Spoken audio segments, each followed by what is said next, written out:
આઈ ખોલા ને તો કોઠી બોમ્બ જેવી પાછળથી ફાટશે. કેમ છો કાકી? હું તો મજામાં જ છું.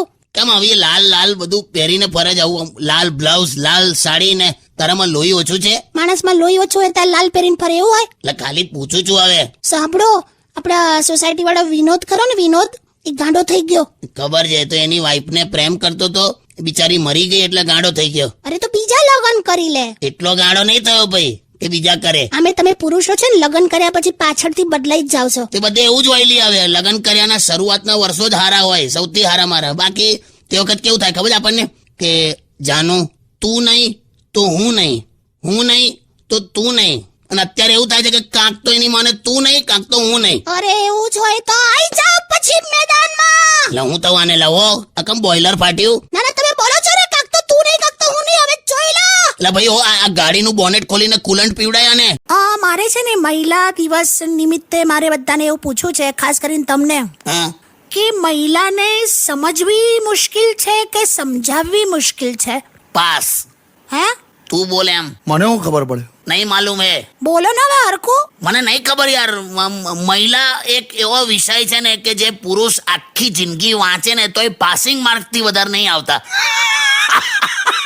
એટલે ટૂંકમાં એને સમજવી અને સમજાવી બંને મુશ્કેલ છે એમ ને? મેં એવું કીધું જ નહીં. મને ખરેખર ખબર નહીં પડતી યાર. આમાં સમજ પડવી જોઈએ ને કશી. તું જો સિંગલિયા દુખી છે, રિલેશનશિપ વાળા દુખી છે, પરણેલા દુખી છે, તો હડા મજા કોણ લે છે? ઈ સાંભળ ને, હું શું કહું ભલું? બોલો ને કાકી, બોલો ને. તમે બોલો ને હું ના સાંભળું એવું તો ના જ બને ને. જાને હવે સાઉથ તો. બોલને પણ બોલ. આવે હોશિયારી હો, ખોટી હું હસ્યા કરે. બોલને જે કેવું હોય. હા, એટલે હું એમ કહેતી હતી કે ભલું તું છે ને આમ એકદમ આમ માથે આમ ટકલું કરાવી દે મસ્ત, અને આમ અડધું માથા પર અને અડધું બોચી પર એવી રીતે મસ્ત ટેટુ કરાય, અને કાનમાં બાલી પહેર. મસ્ત લાગીશ, એકદમ હેન્ડસમ. લે આપ જવાબ હવે આપ. બધું કાકીનું માનવા તૈયાર છે તો કરા હવે. ના આ તો યાર એકદમ, એટલે કાકી આ તો થોડું જુદું ના લાગે? આમ થોડું નહીં, આમ જોવા જે ખાસું જુદું લાગે કાકી. ટૂંકમાં ના હારું લાગે કેને પણ. આ તો એક થોટ હતો. પણ તારો એક થોટ એને રૂપિયાની પીપરમીટ જેવો કરી નાખે ને. એમ જો હવે છે ને મારા પપ્પાને કોચરો નાખે છે, કહી દઉં તમને. કાકા તમે પાછું ચાલુ ના કરતા. પણ ના છે તો છે કોચરોલા.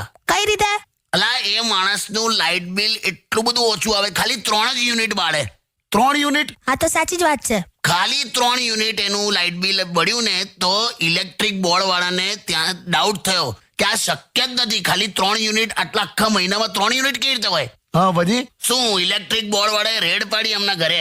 કશું મળ્યું? હું એ જ કહું છું, આ લોકોએ આખું જોયું. હા, પેલું મીટર ખોલીને જોયું કે કશો ફ્રોડ નથી, બધું બરાબર છે. બોલો શું વાત કરો છો? મારા પપ્પા પ્રમાણિક છે. અલા એની ના નહીં, પણ એકચ્યુઅલી શું નીકળ્યું ખબર છે? શું? ખરેખર એ 3 યુનિટ જ બાળતા હતા. કેવી રીતે? એ ત્યારે જ લાઇટ ચાલુ કરે જ્યારે એને ફાનસ શોધવાનું હોય. શું? હવે તમે બસ કરશો? કેટલો કોચરો પણ. અરે પણ નવા વર્ષે તમે મારા પપ્પાને બદનામ કરો છો. પણ તારા પપ્પા થોડા નવા વર્ષે બદલાઈ જવાના. એ તો કોઈ ના પપ્પા. તો ખબર જ છે, તારો ભાઈ પેલો કાલા કટ્ટા મહેશ બોલો ને. પણ હાલી મહેશ લી ટૂથપેસ્ટ ની ટ્યુબ છેલ્લે વેલણ થી ના નીકળી તો એને બાઇક ના ટાયર નીચે ગોઠવી અને 4 ઇંચ બાઇક આમ આગળ લઈ ગયો. આમ પીચુક કરીને બહાર આવી હતી પેસ્ટ. પીછું કરીને? હોશિયાર કહેવાય મહેશ. થોડુંક પણ આમ બાકી નહીં રહેવા દેવાનું. સારું છે ગેસનો બાટલો લોખંડનો આવે, બાકી ટૂથપેસ્ટ ની જેમ આમ દબાઈને છેલ્લા ગેસ સુધી બધું રાંધત તું. ચાના સોંગ સાંભળો ને તો તમને દબાઈને આમ છેલ્લે સુધી જીવ કાઢ નાખીશ. લા બગડી લા વગાડતોય સોંગ વગાડ લા. કે 50% પરણેલી સ્ત્રીઓ ડોબી હોય છે, તો આ બધાએ ભેગા થઈને આંદોલન કર્યું. પોસ્ટર લઈને અમે બધી સ્ત્રીઓ છે ને આમ વિરોધ કરવા ઉતરી ગયેલા. પછી બીજે દિવસે પેપરમાં એવું આવ્યું કે 50% પરણેલી સ્ત્રીઓ ડોબી નથી હોતી, તો આ લોકોએ આંદોલન બંધ કરી દીધું. એ તો પેપર વાળાએ ભૂલ સ્વીકારી લીધી એટલે. અલા તંબુરો સ્વીકારી એનો એ જ મતલબ થયો. મને હજુ ના ખ્યાલ આવ્યો. કઈ નઈ, તું જવા દે, તું બરાબર હતું બધું. જા. ક્યાં ગયા હતા કાકી? એ તો મારા ભાઈ મહેશ નો ફોન આવ્યો તો મને કે જીજુ છે ને મારા પર બહુ ગુસ્સે રહે છે. પણ કામ કેવા કરે તારો ભાઈ? હમણાં ડ્રોઈંગ રૂમમાં અત્યંત વાસ આવતી હતી, ભયંકર ગંધ મારે.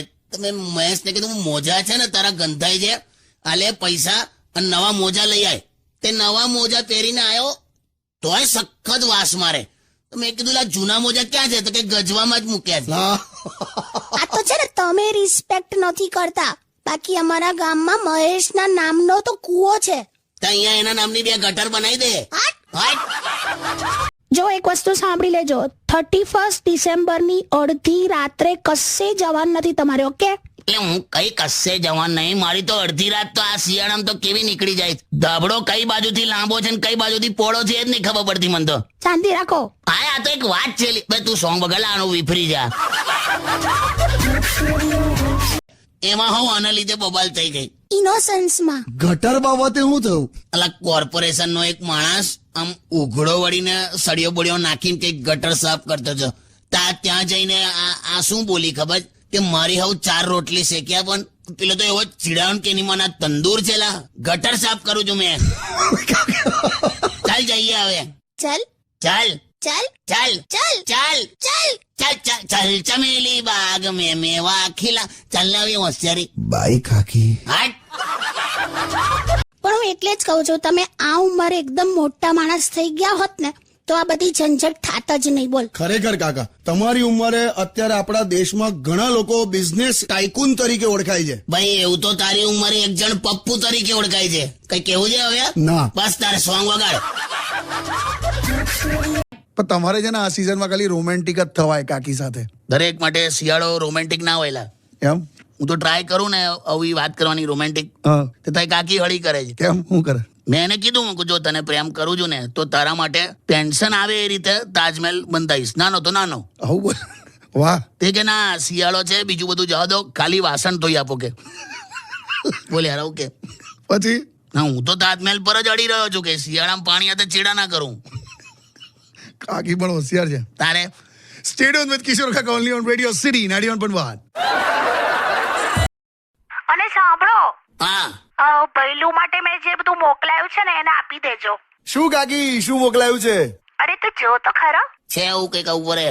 ખોલો જલ્દી ફટાફટ. હાલી આવે ડબ્બો છે, લે શાંતિ રાખ. લે ભાઈ શું છે આ? શું છે? ખાને તું. કહો તો ખરા શું છે? પાન આવે ને પાન, એ તળી નાખ્યું છે. હે? વેરાયટી છે, કોઈક તળેલું પાન છે. ઓ હલો હલો હલો, હા શું બોલ્યા તમે? તળેલું પાન મોકલ્યું છે ને તે. અરે સમોસા છે. હવે સમોસા તળેલું પાન હોય કોઈ દિવસ? પણ તો આમાં કઈ ગુલકંદ ને કાથા ને વલિયારી ને આવું બધું એકદમ આમ સ્ટ્રોંગ સુગંધ આવે છે લી. અરે એ તો શું થયું, મેં છે ને તેલ હોય ને તેલ, હા તો તેલમાં સહેજ સેનેટાઈઝર નાખ્યું તું. તેલમાં સેનેટાઈઝર નખાઈ લી, ભડકો થશે, દાજી જઈશ તું કોક દિવસ. એટલે આ એની સુગંધો મારે છે સમોસામાં. હા મૂકી દે તું તાત્કાલિક ધોરણે ફોન મૂકી દે. સોરી. દૂધવાળા ભાઈ છે ને એમ બોલ્યા દૂધ દૂધ, તો સરોજભાઈને ખબર નહીં દૂધવાળાને બોલાવીને ખખડાયો કે તમે ધીમે બોલો, મારો બાબો છે ને રાત્રે વાંચીને હમણાં જ સૂતો છે. પછી એ ધીરેથી બોલ્યો દૂધ દૂધ દૂધ. પછી આપણને અંદર કેવી રીતે ખબર પડે? હંભળે જયારે જતો રહ્યો લા. બોલ ચાય નથી પીધી મેં હવારથી યાર માહોલ બનાવ્યો છે. સાચું કહું તને એક્ઝામ નો ગીત વગાડ, ગીત મસ્ત. હું ચા પી આવું. બહાર જાઓ છો? હા લો આ દહીં સાકર ખાઈને જાઓ, પાસ થઈ જશો. બે ચા પીવા જાઉં છું લી. હવે તું અલા જઈ આવ યાર. મજા આવી ગઈ. અને કાકી તમને ખબર છે, મને હમણાં એક ફિલ્મ ઓફર થઈ છે જેમાં પરણેલા માણસનો રોલ મળ્યો છે. ચાલો શરૂઆત સારી છે.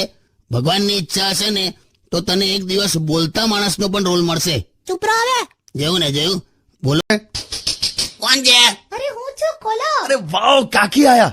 આયું બરફનું રીંચ આયું. અરે સોલિડ ન્યૂઝ છે. આ તો તું લિક્વિડ કરી નાખ. એટલે બોલ ફટાફટ એમ. અરે આપણા સોસાયટીનો દરજી ખરો ને, ભૂપેન્દ્ર. હા ભોપો, તે ભાગી ગયો. કોની જોડે? અરે આખા ફેમિલી જોડે આમ ચૂપચાપ કીધા વગર છું થઈ ગયો. સોસાયટીમાં ખબર છે બધા ટેન્શનમાં જ છે. કોઈની સલવાર લઈ ગયો, કોઈના જબ્બા લઈ ગયો, કોઈનું પેન્ટ શર્ટ લઈ ગયો, કોઈના કુર્તા પાયજામા લઈ ગયો, બધાનું કંઈક ને કંઈક લઈ ગયો. તો પણ તું શેની ટેન્શનમાં છે? તારું શું લઈ ગયો? મારું માપ લઈ ગયો. તો તારું માપ લઈ ગયો એમાં શું છે? પણ લઈ ગયો ને પણ. આ તો કઈ નહીં, તંબુ સીવશે. લે શાંતિ રાખો તંબુવાળી. મારે છે ને પેલો પ્લાઝો સીવડાવવાના હતા એની પાસે. હું પ્લાઝો પ્લાઝો યાર કાકા, પેલું નીચેથી આમ એકદમ આમ પેલું પોળું આવે, પેલું બેલ બોટમ નતા પહેરતા છોકરાઓ, એવું આ કંઈક છોકરીઓનું આવે છે. હા છોકરીઓ પહેરે છે. કેમ છો લો આ પોતે તમારી વેક્સિન આવી ગઈ. હું છે લી, હું છે. અરે સાંભળો, હા અરે યાર મને એવું લાગે છે આપણા ઘરમાં ચોરી થઈ. ચોરી થઈ? ચોરી એટલે શું ચોરાઈ ગયું? અરે આમ કશું નહીં, મને છે ને એકચ્યુઅલી હું આ અંદરની રૂમમાં હતી ને હા તો છે ને ચોર રસોડામાં ગયો અને મારી બનાવેલી કેક, પેલી તે કેક બનાવેલી તે હા મને લાગે છે એ છે ને કેક બધી ખાઈ ગયો. તારી બનાવેલી કેક ખાઈ ગયો ચોર? હા એટલે પછી એટલે શું કરું? એટલે ચોર માટે પોલીસ બોલાવું કે ડોક્ટર બોલાવું? તમે છે ને સરખા જવાબ આપો. અલા પણ તો શું, પણ બીજું કશું ગયું ઘરમાંથી? ના બીજું કશું નહીં, ખાલી કેક ખાઈ ગયો. તો હસેલી હવે છોડ ને, એમાં પાક્કું ને બીજું કશું નથી ગયું ને? અરે કશું નથી ગયું મારી ઊંઘ સિવાય. તારી ઊંઘ સિવાય